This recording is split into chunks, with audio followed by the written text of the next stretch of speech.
Okay, everyone. Hello and welcome to Liam's Lyceum. I'm your host, Liam, aka Himbar. Today I'm filming my last video for tonight, and this one is going to be a little rambly, but actually probably not that long, because I don't feel like I have a ton to say on the subject, but I thought it'd be fun. So, let's get to it.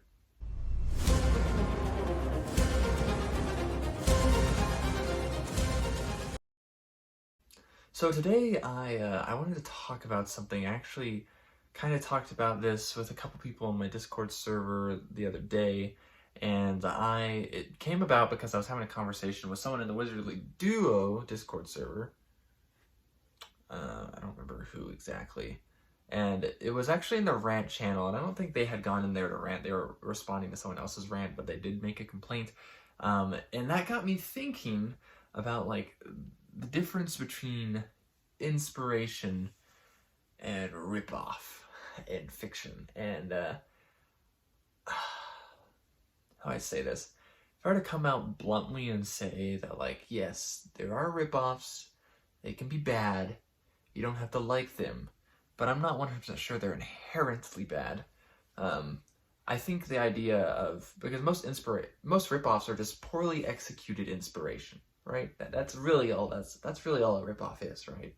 You know, and so like that's kind of subjective then, anyways. I mean, you could always compare and be like, yeah, this sucks, you know. Actually, what I thought of when I was thinking about this was actually Gene Wolfe's essay, The Best Introduction to the Mountains, which is like basically just a love letter to Tolkien. Heavily Catholic, so if that offends you, don't go read it, but I'll link it below probably.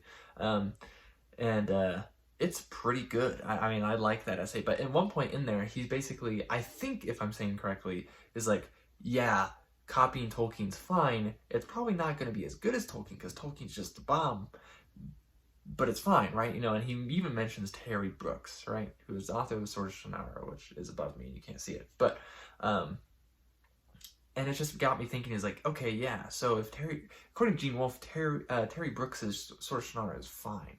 You know, it's just like, it's a big homage to Tolkien's Lord of the Rings, and you could argue it's not done very well. I didn't actually enjoy The Sword of Shannara. I read about 200 pages of that book and I didn't finish. I went and I did read Elfstones and Wishsong, and I actually really enjoyed Elfstones, and I thought Wishsong was decent too.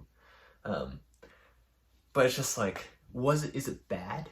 Is it bad? I don't think you know. So I'm just gonna ramble a little bit on this. So sorry for people who watch this and don't care. So I guess you're not watching probably.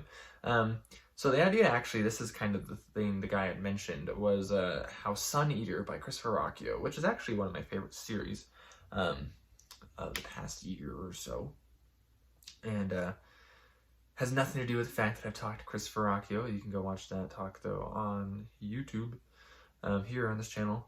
But Sun Eater, if you read Sun Eater, it's very obviously inspired by some other works of fiction, particularly science fiction. And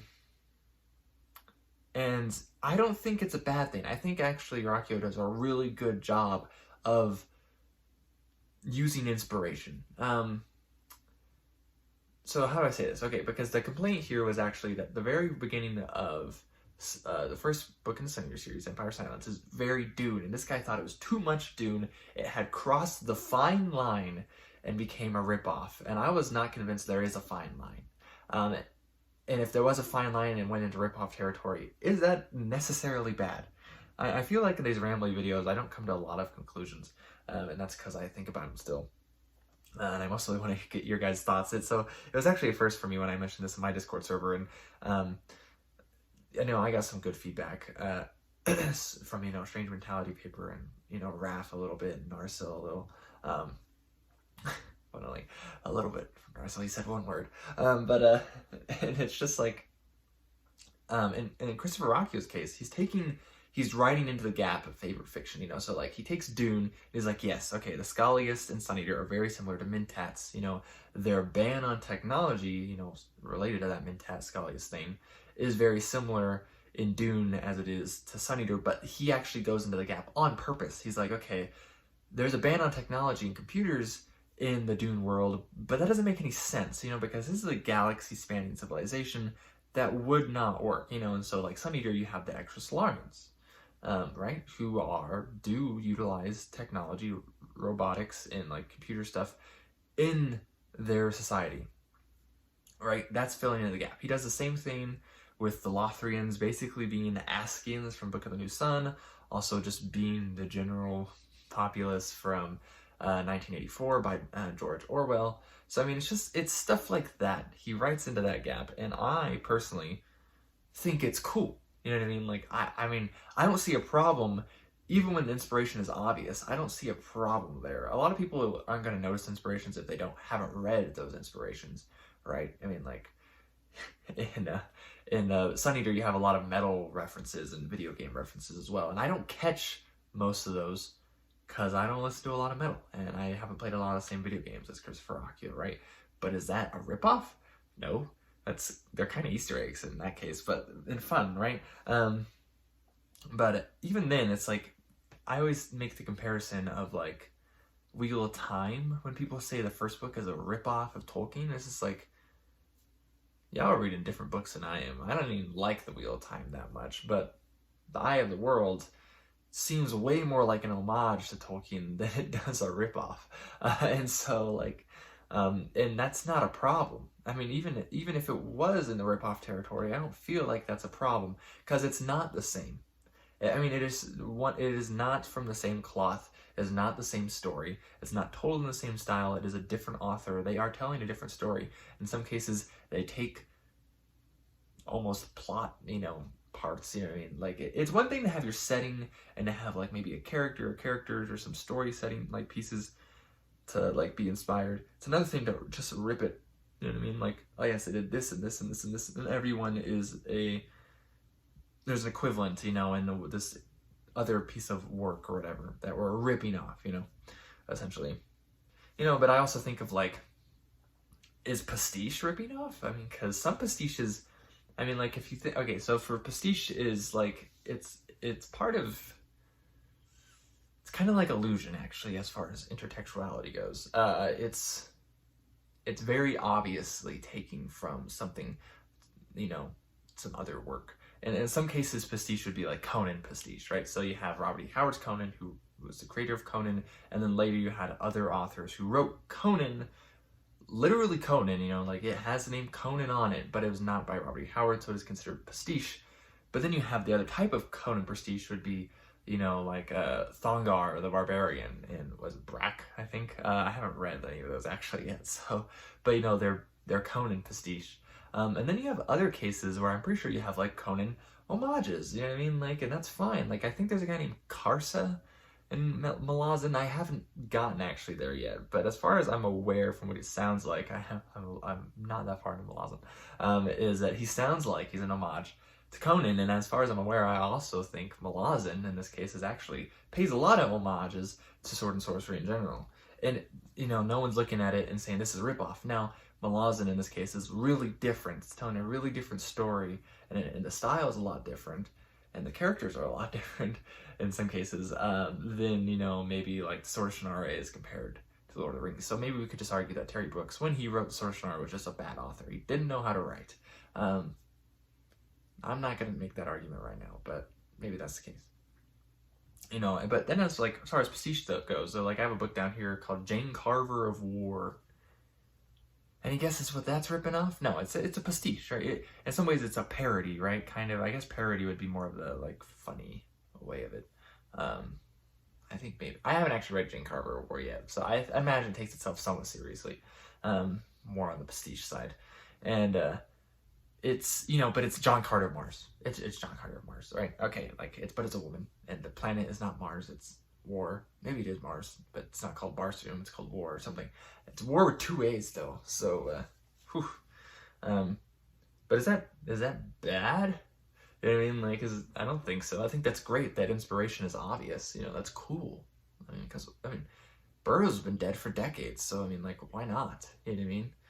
Just like I think again, Erickson has cited inspiration from people like Burroughs. Even Robert E. Howard had read Burroughs, right?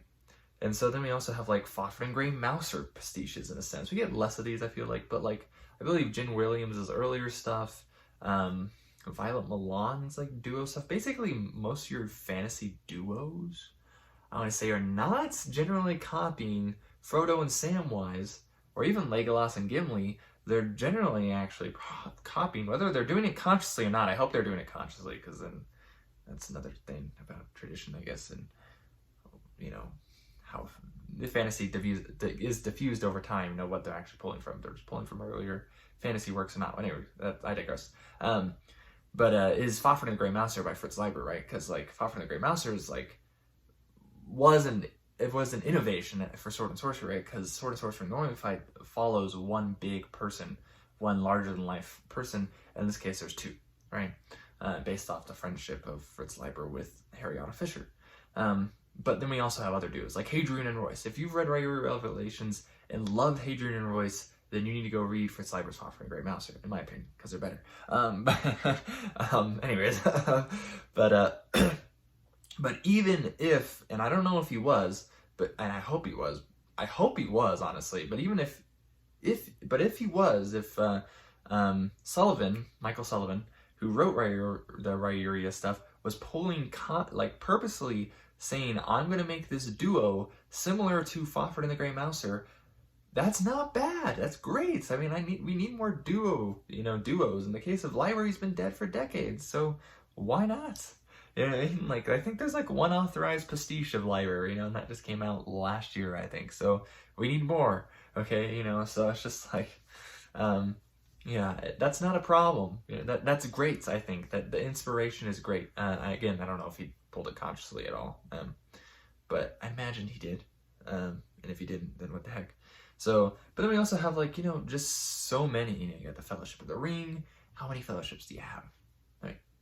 How many do you have? Because I think there's no fellowships really like that I can think of in pre-Tolkien fantasy. So most of those are consciously copying Tolkien, right? The Fellowship could be smaller, I guess, in some cases. But I think of even like the Companions of the Spear from Spellfire, which is a book I'm reading right now by Ed Greenwood, one of the first Forgotten Realms novels. And but you're pulling consciously from that. That's not a ripoff, okay? Some people will call it a trope nowadays, and it probably is. You know what I mean? But just because something's a trope, again, I guess that is another way we could go into this topic. Is it bad? No, tropes are good. There's a reason tropes exist. You know what I mean? There's a reason they're tropes. They keep on being written about. You know what I mean? They keep on being used and utilized because they're effective and they're liked. And so it's just like, there's no problem. You know what I mean? I could definitely trace, characters in my own writing to, I take a character like Arian. You've never read any of this guy's stuff. If you want to read it, I'll send it to you. But okay, a character like Arian, he's very much inspired by the Grey Mouser. He's a little bit inspired by Hadrian from Sun Eater, and he's definitely inspired by Severian from Book of the New Sun. His name is even similar. It was like, but is that a problem? Like, where's this inspiration? Where does it become bad? Because I don't think most authors care, personally. We have Clark Ashton Smith writing in the world Lovecraft created sometimes, and vice versa, actually. I got the Averone, I guess if I want to say like an American, Averone, I don't know, it sounds really weird. Yeah, anyways, Averone Chronicles, say it like an American. And the last piece of work in there, because it actually goes from short story by Clark Ashton Smith, poem, and short story, poem, short story, poem. The last piece in there is a poem, and it's not by Clark Ashton Smith, but it is set in Averone, and it is by H.P. Lovecraft, you know what I mean? And a lot of those Lovecraftian figures were made by Clark Ashton Smith, like Sathagua, I think, is the one that comes to mind. Pretty sure that's a Smith creation. You know what I mean? But is that bad? No, it's not bad. Is he ripping off? No, he's literally not. You know what I mean? Like, he's making his own stuff. He's filling in his own gap because he's creating more stuff. And I feel like that probably happens more too. I could think of an example of, like a world that's super similar, but it's like, hey, but I changed this. You know what I mean? Like, and that's not a bad thing. I don't understand. It's like, sure, you got into rip-off territory, but like Sun Eater's not written poorly. So if you want to call it a ripoff, I wouldn't. But even if it was, is it poorly done? No, it's not poorly done. And who cares? You know what I mean? Like, why is this a weird modern idea that everything has to be super unique and super original? Because that doesn't happen. Okay, like, you need to have some originality to it, because no one, well, it's not necessarily true. A lot of people aren't going to want to read it if it's not original enough, obviously. I mean, it could be a carbon copy, and some people will want to read it, hence the Sword of Shannara, right? And it's not a carbon copy, even then. When it's like, but what's the problem there? I don't see the problem. It's just like, who cares? Like, if you don't want to read something that is a ripoff or even heavily inspired or maybe obviously inspired, if you don't want to know what that inspiration is, then don't read it, I guess. I'm sorry. You know what I mean? Like, complain about it if you want. You can complain about it. I'm not saying you can't.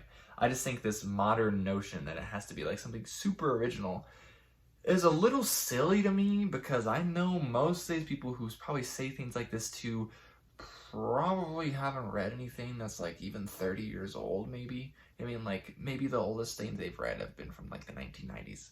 And a lot of times they're just not even past the aughts. So, but I mean, I don't think most people, when they went and looked at Troilus and Cressida, or however the heck you say Shakespeare's version of that story, they were saying, wow, this is totally a ripoff of Troilus and Cressida, you know, by Chaucer. And, you know, no one was saying that. You know, and no one said it when Chaucer wrote it either, because it wasn't originally his story either, obviously, right? It's a Trojan legend, you know? And so it's just like, but who cares? I mean, like, maybe someone did. But most people are like, hey, there's a few versions, actually, of that story all around the same time, because they're like, hey, I can make this more erotic, you know, or something like that. Like, I can do something else with this, and I'm going to do it, because copyright is not a thing. And so, you know what I mean? Like, and even now, today, though, you can still get past it in some ways, right? Like, you could definitely say, like, C.L. Moore is definitely inspired by Clark Ashton Smith and H.P. Lovecraft, and even Robert E. Howard is probably inspired by both of those as well. And just like Robert E. Howard is inspired by, you know, adventure stuff, right? And Westerns, right? That's not bad. The idea of originality is, it's a lie. So, the lie of originality. Maybe we're gonna, that's what I'm gonna title this video. It's just not, it's not true, it's not real, man. Don't give in. So, because it's just like, there's always something beforehand, and sometimes the inspiration's obvious, even if it's a ripoff, though, if it wants to pay homage to it. A ripoff is still a homage, right? So it's not bad, necessarily, in my opinion. Maybe the writing's bad, but I don't know if the idea of it, in and of itself, is bad. So, anyways, thanks for joining my ramblings today. Let me know what you think of between inspirations and ripoffs, and originality, maybe. Maybe how execution, or how, you know, maybe an author just does it poorly, or they do it really well. I mean, we see a lot of Elric in a lot of different places, but at least these days, a lot of people, well, there's more with, like, you know, like the recent bind-up like printings, you know, but like maybe a year ago, a lot of people wouldn't have known who Elric was, but they could see the inspiration in a lot of their favorites, like The Witcher, for example, or something like that, or, you know, D&D, you know, Black Razor or whatever, from White Plume Mountain. So, but anyways, this has been Liam with Liam's Lyceum. Thanks for joining me on my ramblings. Let me know your thoughts. It's interesting, I'm recording this actually before any of my rambly videos have really gone up, so I don't even know how those will perform, and this will go up after that anyways. So, thanks for watching. Catch you next time. Talk to me on Discord if you want.